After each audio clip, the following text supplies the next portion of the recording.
Darba sākumā tika veidota piena glabāšanas daļas sistēma, kas salīdzinot ar nākošajām tāda diezgan vienkārši. Šeit ir iespējams apskatīt bloku schēmu, izveidoto šim procesam, kur ir divas tvertnes, pieveduma furgons un neapstrādāts piena tanks. Katrai tvertnē ir sensors, kas mēra tilpumu, cik daudz litri piena ir tankā, un vai no pieveduma furgona transportēt šo pienu jau rūpnīcas tvertnē, tiek ieslēgts sūknis un attaisīts vārsts, lai šis process izpildītos. Un šī plūsma zem bloku schēmas ir taisīta Node-RED vidē, kur var apskatīt, kādi elementi tika izmantoti. Tur var redzēt, ka ir vairāki grafiski elementi izmantoti un arī funkcijas elementi, kas kontrolē sistēmas darbību, kas rakstīti JavaScriptā. Un labajā attēlā pa labi var redzēt grafisko saskaini, kur ir šīs divas tvertnes attēlotas, kontroles, kur var transportēt pienu starp tvertnēm, un nākošais process, kas tika veidots, ir pasterizācijas process pienam, kur attēlā pa kreisi var redzēt šo pasterizācijas procesa bloku schēmu, kur sākotnēji neapstrādāts piens, kurš vēl nav pasterizētājs, plūst iekšā plākšņu pasterizatorā, kur principā augšējā daļā piens tiek uzkarsēts tuvu pie 70 grādiem, kur tas atbrīvojas no visādām baktērijām, un pēc tam tas sāk plūst pa plākšņu pasterizatoru apakšējo daļu, kur tas tiek atdzesēts atpakaļ uz 3 grādiem. Un diezgan interesanta lieta šajā procesā ir, kad piens tiek uzsildīts, tas silda nākošo tā kā piena daļu, kas vēl nav uzsildīta. Un šādi plākšņu pasterizatorā šie divi tā kā divas piena daļas tā kā apmainās ar siltumu. Un attēlā pa labi ir redzams Node-RED vidē izveidotā plūsma šim procesam, kā redzams, plūsma ir daudzreiz sarežģītāka par iepriekšējo. Tajā tiek izmantot daudz vairāk grafiski elementi, jo ir daudz vairāk tvertnes šī procesā, kā redzams, ir vairāk 3 ūdens tvertnes, kas pienu dzesē gan silda. Temperatūras sensori ir arī ievietoti, un, protams, arī funkcijas bloki, kas rakstīti JavaScriptā un kontrolē visu šīs procesa būtību. Un nākošajā slaidā mēs apskatīsim grafisko saskaini šim procesam. Tātad šādi izskatās grafiskā saskaina Node-RED vidē šim procesam, kur redzams ļoti daudz tvertnes, kur glabājas ūdens un piens, un ejot pa procesa soļiem, kas ir sadaļā zem procesa, ir kopā 7 procesa soļi.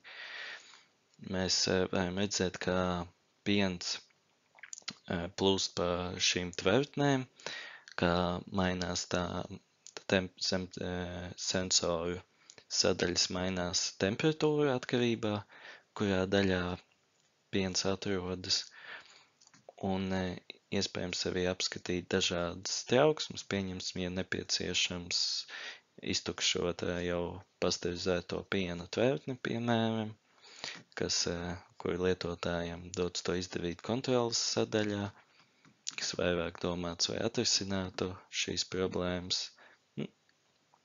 Un, jā.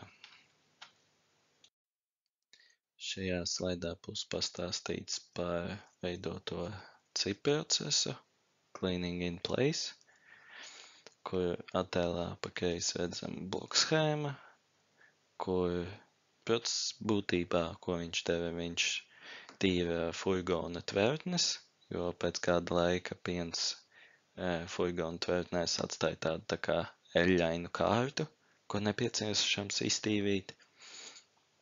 Un attēla blokschēmā redzams šis te furgons, tam piestiprināts smidzinātājs un laiž iekšā pēc kārtas 3 vielas. No sākumā karstu ūdeni ielaiž iekšā, pēc tam kaustisko sodu un visbeidzot ielaiž iekšā augsto ūdeni.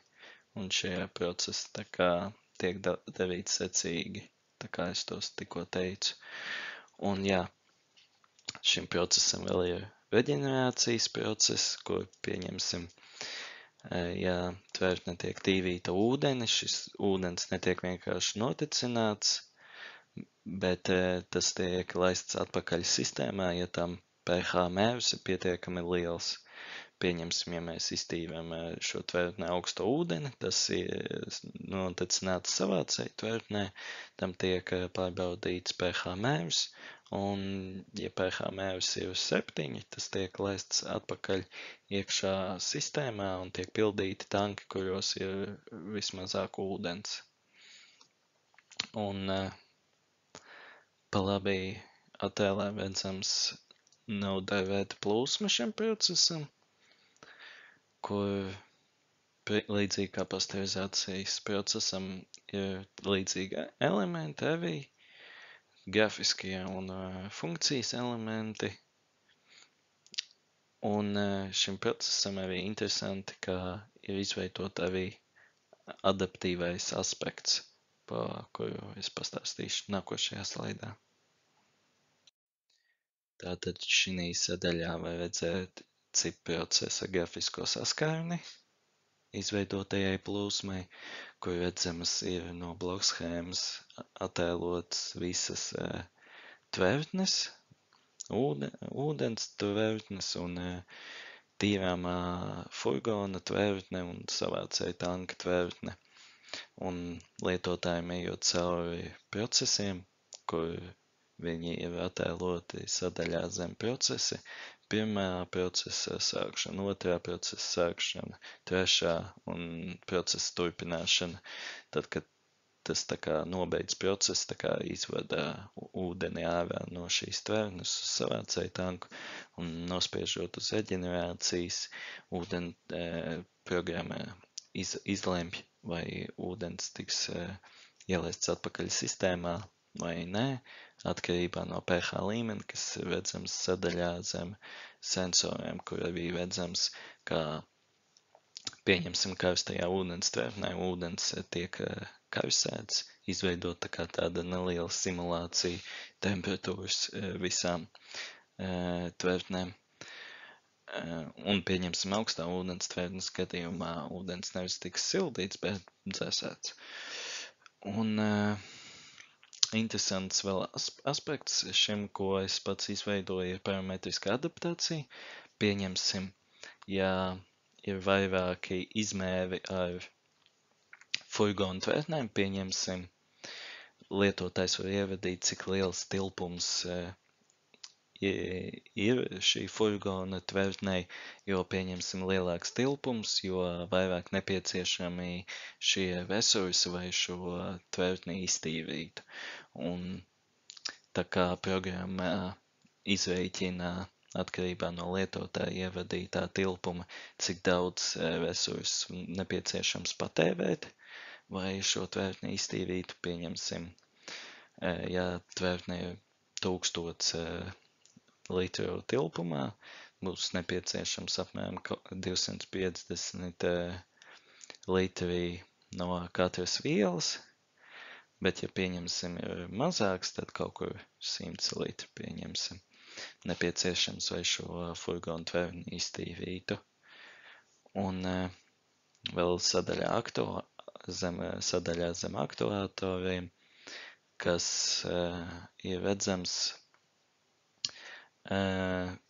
vai strādā, pieņemsim, augstā ūdens tvertnes dzesēšana, ja pieņemsim, ūdens nav noteiktā temperatūrā, tas dzesētājs tiek ieslēgts un ar lampiņām attēlots. Zaļa nozīmē, ka ieslēgts dzesētājs. Šajā bildē, pieņemsim, ir ieslēgts sildītājs karstajai ūdens tvertnei, kā redzams, un lietotājs var ļoti ātri apskatīties, kādi procesi notiek sistēmā. Tālāk tika veidots produktu ražošanas etaps, kurš tika veidots PCView vidē, tāds neliels ieskats, kur var redzēt, ka tas ir grafiski bagātāks nekā Node-RED vidē. Tam iespējams attēlot ir vārstus, pumpjus, caurules, kur attiecīgi Node-RED vidē iespējams tikai attēlot tvertnes. Un šeit mēs redzam, kā mēs varētu pielietot struktūrālo adaptāciju produktu ražošanā, kur lietotājs ar vienkāršiem peles klikšķiem uz pogām, pieņemsim kefīru ražošanu, biezpienu ražošanu vai jogurtu ražošanu, attiecīgi tiek sākts process, vai ražotu tieši to produktu. Pieņemsim, ja lietotājs nospiež biezpienu ražošanu, attiecīgi ieslēdz pumpis, kas ir pa labi pasterizētai piena tvertnei, un pirms